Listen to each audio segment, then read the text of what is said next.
Chapter 8. Me and Tyree walked the 4 blocks to the train station without saying anything. He bought me 2 tokens using a bunch of change in his pockets. He had a Metro card for himself since he went to work every day. The Metro card let him ride the train as much as he liked for just a one-time charge. As he stood there counting out the change, I remembered him and Mama at the dining room table, adding and re-adding and trying to make the money go further than it was likely to go. I stood at the token booth with my hands in my pockets, not trying to notice the people standing in line behind Tyree getting impatient. When the train finally came, I took a seat by the window and stared out at the rainy darkness until the train went back into the tunnel and took us downtown. I tried not to think about how poor we were, but when we got off at 14th Street and walked up the stairs, all the lights from the stores hit me. There were toys and clothes and windows and people dressed in nice warm coats and hats or getting out of fancy cars. As we walked along 14th Street, I remember the first time I realized we were poor. I was in the 3rd grade and my teacher gave everybody in the class a letter to take home. When Mama got home from work that night, I gave her the letter and I sat beside her on the couch while she read it. I tried to read over her shoulder, but there were a lot of words typed real small. After Mama finished reading the letter, she folded it up again and again until it was real tiny. If your teacher asks about it, she said, taking the letter to the kitchen and putting it in the trash, you tell her we don't need anybody's fresh air fund. You tell her we appreciate her thoughts, though. You hear me, Lafayette? I had followed her as far as the kitchen doorway and stood there leaning against it, nodding, not sure what she was talking about. What's fresh air fund? I asked. Mama sighed and started washing the dishes left over from breakfast. She ran some hot water over them and rubbed ivory soap on a washcloth before answering. It's a camp, she said. I want to go to camp. It's a camp for kids whose parents can't afford to send them somewhere else. For poor kids. I watched Mama wash dishes and let her words sink in. Are we poor? I asked. Poor enough, Mama said. She scratched her forehead with her soapy hand and wiped the soap away with her arm. But not that poor. And we won't always be this way either. When I was a baby, we all went to Bayamon, Puerto Rico for my grandmother's funeral. Tyree said Puerto Rico was like what pictures of paradise look like. All green and warm and pure. Mama always promised we'd go back again one summer when we had enough money. We ain't ever gonna have enough money, Charlie said. Yes, we will, Charlie, Mama told him. She pressed her hand against his cheek. When? I asked, wanting to feel her hand on my cheek, wanting her to look into my eyes and promise me we'd have enough money. Soon, Mama said, still keeping her hand on Charlie's cheek. Soon. But it seemed most days we barely had enough money to pay rent, let alone fly to paradise. Soon ain't coming soon enough, Charlie said. We were poorer now. Sometimes if Tyree didn't figure money out right, or if something came up, like the time I lost 3 textbooks and we had to pay for them before we could get new ones, we'd end up having stuff I didn't care much to eat, like cornbread that Tyree stretched with flour and powdered vegetable soup with pieces of hot dogs in it. Or sometimes Tyree would send me to the store around the corner for 75 cents worth of spiced ham and 50 cents worth of cheese, enough for 2 sandwiches. 3 if you cut the meat in half and used a lot of mayonnaise. We got food stamps from the city and a little bit of money once a month, but there was always something one of us needed that seemed to cost just a little bit more than we had. You wish we were rich, T? Tyree nodded. Every day. Maybe not every day, but most days. How come? Life would just be easier. I could go to school. Me and Tyree walked by a group of boys passing a bottle around on the corner of 14th Street and 6th Avenue. I eyed them, and one of them eyed me back, and then said, "Sup?" Me and Tyree said, "What's up?" back. They reminded me of New Charlie and his friends hanging out on the corner of my block. I'd seen them in the same position, huddled in a circle, passing a bottle of beer around.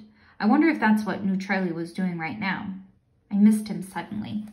He'd never come with us to see an art flick, though. He said they bored the living mess out of him.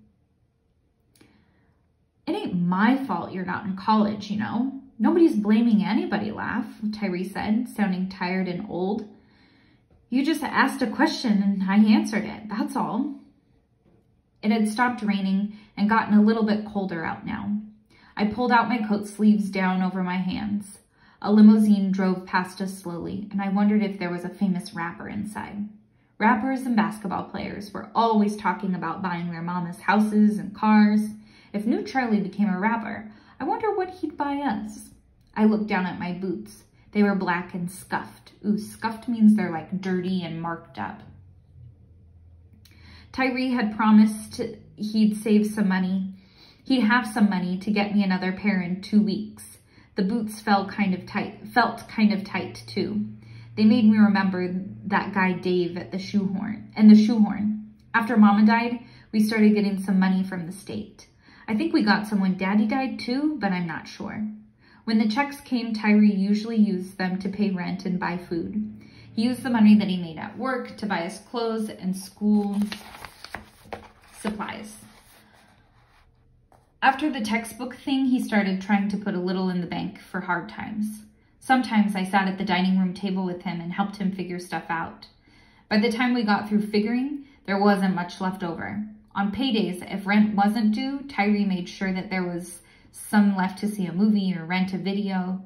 And sometimes we'd stop at McDonald's or get a slice of pizza. I looked at Tyree.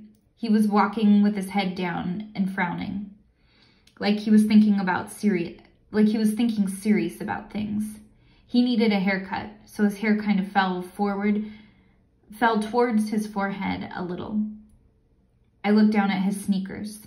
They were old and dirty looking. He bought them before Mama died. They were Adidas, but the kind nobody wore anymore. I moved a little closer to him, wondering if people could tell we were poor. He couldn't go back to school. Not right now anyway, because of me, because of New Charlie. He couldn't quit his job, and he couldn't go at night because the caseworker would be honest talking about how me and New Charlie were home alone too much. The only way he'd be able to go to college was if me and New Charlie went to live down south.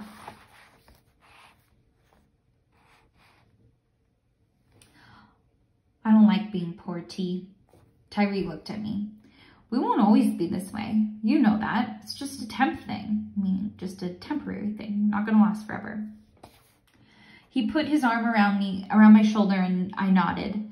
But I didn't see a way out. Just years and years of us this way. Us moving in a circle called time. Tyree, I said, that guy David from Rahway, he ever killed anybody with that shoehorn?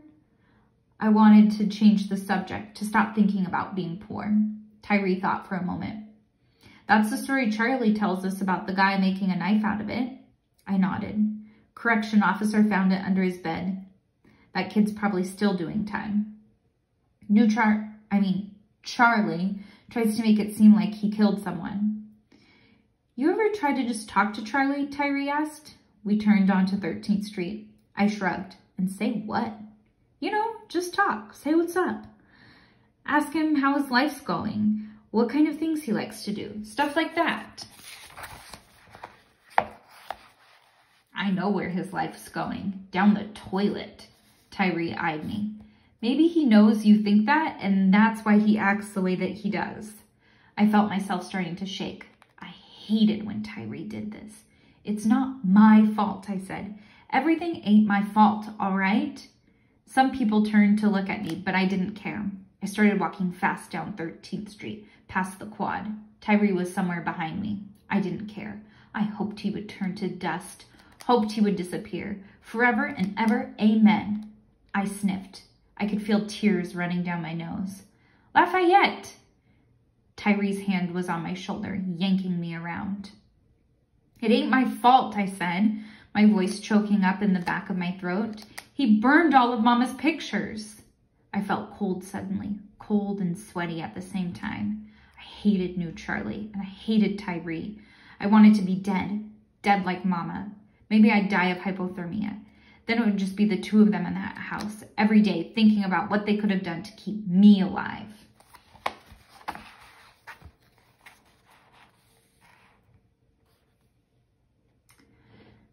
Just sat in the window and lit a match to them and let the little... I gulped. I couldn't catch my breath. He let the little flyers float down. A man with a girl looked at us, then grabbed the little girl's hand and crossed the street. He didn't mean it, Lafayette. Tyree tried to keep his hand on my shoulder. When I tried to jerk away, he held tighter. It was just his way. Those two pictures I got are the only ones left. I hated new Charlie. Hated him. Wished he'd never come home. At least then we'd have some other pictures. I know, he said. I know. I felt myself sagging into Tyree like he was a wall. Felt him put his arms around me. Then he got the nerve to put plants in all the windows, Tyree. Like plants gonna change something. I know, laughed, Tyree kept saying. I know. He's all bad, T, I cried. And you're all good, and I ain't nothing. Tyree let out a little laugh. Nah, Lafayette, Charlie ain't all bad. And you know you got it going on. He was quiet for a moment, and I definitely am not all good. I was getting colder and colder. Tyree kept his arm around me to keep me from shivering. Brother to brother, Lafayette? I nodded. B to B, I whispered. It was something Tyree had started saying right after Mama died. It meant, I love you, but we'd never really say that to each other. He'd say brother to brother meant that and then some. It meant we'd be there for each other, no matter what. Hey, let's bag the movie and go get something hot to drink, okay, Tyree said. When you bag something, you're like gonna forget it, not go, not do it when you bag it. Like a never mind. Yeah, let's. Tyree kept his arm around my shoulder as we walked back towards 6th Avenue. We went into a coffee shop on the corner of 6th and 10th. There weren't that many people in it, and me and Tyree took seats in the back. There was soft music playing and a couple of people sitting at tables writing in notebooks and on laptop computers. I ordered a hot chocolate and an apple Danish, and Tyree ordered coffee. He handed me his napkin, and I wiped my eyes and blew my nose. I felt tired and empty. And even with Tyree's right across the table from me, I felt a little bit alone. Our stuff came and Tyree started talking. I picked up my Danish, hoping he'd tell me about Mama, about the day she died. I hoped he'd change the story around and make me the hero, the one who saved her, but he didn't. He started talking about our daddy, and when he started talking, we weren't in that coffee shop anymore. We were in Central Park. I stopped picking at my Danish and I leaned in close, not wanting to miss any of it.